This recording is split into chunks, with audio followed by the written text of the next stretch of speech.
Hello guys, कैसे हैं आप लोग। आशा करता हूँ बहुत अच्छा कर रहे होंगे। आपको पता है कि जैसे एसएससी सीजीएल का मेंस का शेड्यूल आ चुका है। जिस इससे पहले मैंने एक वीडियो बनाया था, ये वाले पेपर पेन यूज़ करके मैंने ये वीडियो बनाया था, जिसमें हमने पूरे कंप्लीट एक महीने की स्ट्रेटेजी डिस्कस करी थी। उसमें भी हमने 5-7 मार्च को हमने टारगेट करा था। अकॉर्डिंगली अपना शेड्यूल आया है, लेकिन हम सब ये वेट कर रहे थे कि जब रिजल्ट आएगा उसके बाद at least we will get a month और उसके अकॉर्डिंग हम तैयारी करेंगे। बट अब ऐसा नहीं है। 2 मार्च से अपने एग्ज़ाम स्टार्ट है।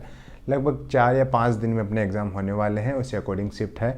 मल्टीपल शिफ्ट में मेंस का पेपर होगा। पिछले साल एक शिफ्ट में हुआ था, वैसा यहाँ पे नहीं होने वाला है। मतलब नॉर्मलाइजेशन मेंस में यहाँ पे होने वाली है।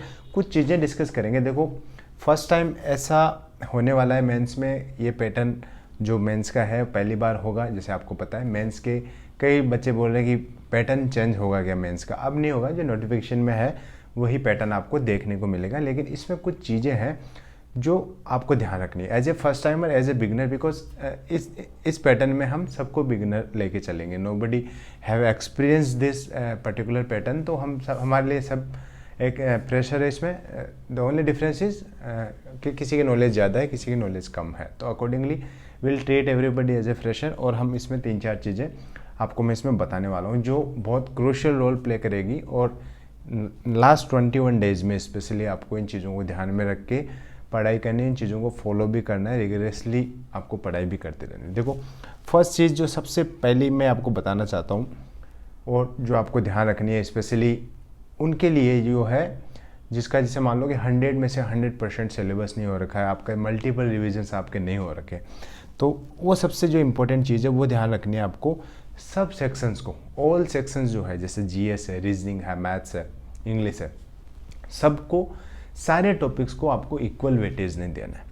इक्वल वेटेज दे के अगर आप लास्ट 21 डेज़ में अब पढ़ाई कर रहे हो तो कहीं ना कहीं आपकी मिस्टेक है। मतलब कम वेटेज वाले और हार्ड टॉपिक को आपको कम ध्यान देना है। ज़्यादा वेटेज और इजी टू ग्रास्प और इजी टू अंडरस्टैंड वाले टॉपिक को आपको ज़्यादा ध्यान देना है। मतलब सारा इक्वल वेटेज के साथ आपको नहीं चलना।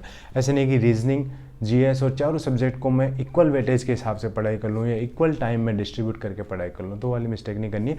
Now you have to find out कि इन 21 डेज़ में मीन्स कौन से टॉपिक्स को मैं बहुत अच्छे से मास्टरी कर सकता हूँ, कौन से टॉपिक्स में इग्नोर कर सकता हूँ, जिसका कहीं ना कहीं मुझे, अगर मैं पढ़ता भी हूँ तो मुझे इतना बेनिफिट नहीं होने वाला है। जैसे मान लो फॉर एग्जाम्पल कोई टॉपिक ऐसा है जो आपको अभी तक आपने नहीं किया है, अब जो 21 डेज़ में आप उसको लेकर बैठोगे तो कहीं ना कहीं आपकी गलती होगी। Instead revise what you have read. ठीक है।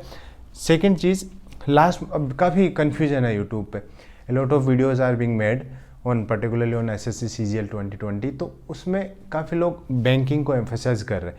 मैं टेक्स्ट बुक की और इनकी सीरीज़ भी देख रहा हूँ, मॉक टेस्ट जो आते हैं इनके भी, ये लोग भी बैंकिंग के काफ़ी क्वेश्चंस डाल रहे हैं। But until unless you have done mastery on the TCS pattern, particularly after 2018 जो questions है, you don't have to rush for the banking pattern. First master the what is there in the TCS pattern or what is being asked in the latest pattern of the SSC, वो master कर लो। उसके बाद if you have time you go for the banking pattern. And I don't think 21 days is like बहुत ज़्यादा बड़ा time होता है।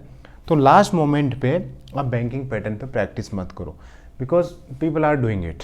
But वो लोग जिनका बहुत अच्छा सिलेबस हो चुका है, they have done multiple revisions, you can go for the banking pattern, nobody is denying you. But for the person who is still struggling with the syllabus, you should not jump to the banking pattern. आपको TCS का जो pattern है, जो SSC का latest pattern है, उसी के questions आपको प्रैक्टिस करनी चाहिए। ठीक है। फिर भी कुछ टॉपिक्स है, जैसे मान लो कि रीजनिंग के जैसे सीटिंग अरेंजमेंट के क्वेश्चंस है, वो कहीं ना कहीं बैंकिंग पैटर्न में थोड़े से लेंदी पूछे जाते हैं और जनरली एसएससी में थोड़े इजी पूछे जाते हैं। तो वैसे वाले टॉपिक्स थोड़े बहुत फाइंड आउट करके उनका थोड़ा सा लेंदी क्वेश्चन आप प्रैक्टिस कर सकते हैं। ये मैं एडवाइस करूँगा। तीसरी चीज़, देखो आप बहुत अच्छा स्कोर करने वाले हो मेंस में, एंड आई होप कि आप करो और आई विश कि आप करो। लेकिन there is one thing, there is one catch, and that is typing. आपको टाइपिंग भी करनी है। ऐसा नहीं है कि आपने मास्टरी कर ली, उधर बहुत अच्छा स्कोर कर रहे हो, मॉक में बहुत अच्छा स्कोर कर रहे हो, but you are completely ignoring typing. उधर बहुत अच्छा स्कोर कर लोगे, इधर फेल हो जाओगे, तो there is no use of that score. तो आपको टाइपिंग को भी साथ लेके चलना है। तो स्टार्ट प्रैक्टिसिंग टाइपिंग। और ऐसा नहीं है कि इसको कम्प्लीटली इग्नोर कर दो, टाइपिंग को आपको साथ लेके चलना। चौथी चीज़, आपको कुछ मॉक लगाने। देखो डेफिनेटली ऐसा नहीं है कि बिना मॉक आप जाओगे एकदम नया पैटर्न आपको देखने को मिलेगा। कहीं ना कहीं घबराहट होगी, आपको कन्फ्यूजन होंगे। तो थोड़े बहुत मॉक लगा के देखो, 10 मॉक एटलीस्ट लगा दो आप 20 दिन में, और उसमें आप फिक्स कर लो कि मुझे पहले रीजनिंग करना है, मुझे मैथ्स करना है, रीजनिंग में मुझे कौन कौन से टॉपिक में वो मतलब थोड़ा सा कंफर्टेबल फील करता हूँ, मैं थोड़ी पकड़ है, तो इनको पहले अटैम्प्ट करना है, फिर मैथ्स पे जंप करना है, और मतलब 2-2 सेक्शन ही आप एट ए टाइम अटैम्प्ट करोगे। जीएस और इंग्लिश में आपको कौन से पहला करना है, ये तो थोड़े से मॉक से आप प्रैक्टिस करोगे। अगर आपने पहले पुराने मॉक लगा रखे हैं, उसमें कुछ बुक मार्क कर रखा है, तो वहाँ से भी आप क्वेश्चंस को प्रैक्टिस करो। कुछ इन्फॉर्मेशन होती है जैसे जीएस में जो बहुत इंपॉर्टेंट हो जाती है, जैसे ये वाली बुक है 4000 smart question bank by text book, आपको पता होगा ये वाली बुक। तो इसमें क्या है, जैसे टाइम टू आंसर क्वेश्चन, जैसे मैंने आप स्क्रीन पे दिखाता हूँ, मैं इंपॉर्टेंट चीज़ इसमें आपको दिखाता हूँ। जैसे इसमें मैं पॉलिटी ओपन करी, और इसमें पॉलिटी में 2 में देखो, इसमें पूछा है joint sitting of the house in which article. तो यहाँ पे आंसर है जैसे आर्टिकल 108। अब हम इसके सॉल्यूशन को देखते हैं। ये तो पता है, हम कोई भी क्विज वगैरह लगाते हैं तो इसमें पता चल जाता है 108, but now you have to have an idea about the other option as well. ये हमेशा एम्फेसाइज करता हूँ। जैसे इस ऑप्शन पे गए, यहाँ पे देखा आर्टिकल 108 तो जॉइंट सिटी का हो गया, उसके बाद 110 आर्टिकल मनी बिल है, 112 आर्टिकल ये बजट है, मतलब ये 3-4 आर्टिकल इसमें फिर से इंपॉर्टेंट आर्टिकल्स हो गए। तो ऐसी वाली इन्फॉर्मेशन जहाँ पे मिलती है वो अच्छी बुक्स होती है, अच्छे मॉक्स होते हैं। तो ये एडिशनल इन्फॉर्मेशन है जो आपको पता होनी चाहिए। तो इसके लिए ये वाली बुक है, जैसे पर्टिकुलरली ये स्मार्ट आंसर की होती है, इसमें सॉल्यूशंस है अंदर, प्लस इसमें एक क्वेश्चन को आंसर करने में कितना टाइम लग रहा है इसका भी है, डिफरेंट लेवल से आप ले सकते हैं। इसका हिंदी इंग्लिश दोनों वर्जन है, और डिस्क्रिप्शन में इसका लिंक मिल जाएगा आपका। अब जो फाइनल चीज़ मैं आपको बताना चाहता हूँ, जो मेंस के पहले आपको अच्छे से ध्यान रखनी है और बहुत अच्छे से प्रैक्टिस करनी है, वो चीज़ है जीएस और इंग्लिश में तो आपको जो पढ़े हुए टॉपिक्स हैं उनको अच्छे से रिवाइज करना। आई डोंट थिंक नई चीज़ें अभी खोजने में इतना टाइम आपको मिलने वाला है। नई चीज़ मतलब जीएस में आप कर सकते हैं, करंट अफेयर्स आप कर सकते हैं, उसके अलावा अवॉइड कुछ भी नया पढ़ रहे हो, कुछ नया टॉपिक उठा रहे हो। और रीजनिंग और मैथ्स में आपको जो भी तुमने पढ़ा है उसको ट्राई टू रिवाइज और प्रैक्टिस मोर। मतलब ऐसा नहीं है कि कोई नया एकदम बिल्कुल मैथ्स में कोई टॉपिक आपने नहीं कर रखा है, अब उसको उठाने का टाइम नहीं है। अवॉइड दैट टॉपिक, एक क्वेश्चन आ जाएगा तो उसको छोड़ देना, क्या हो गया।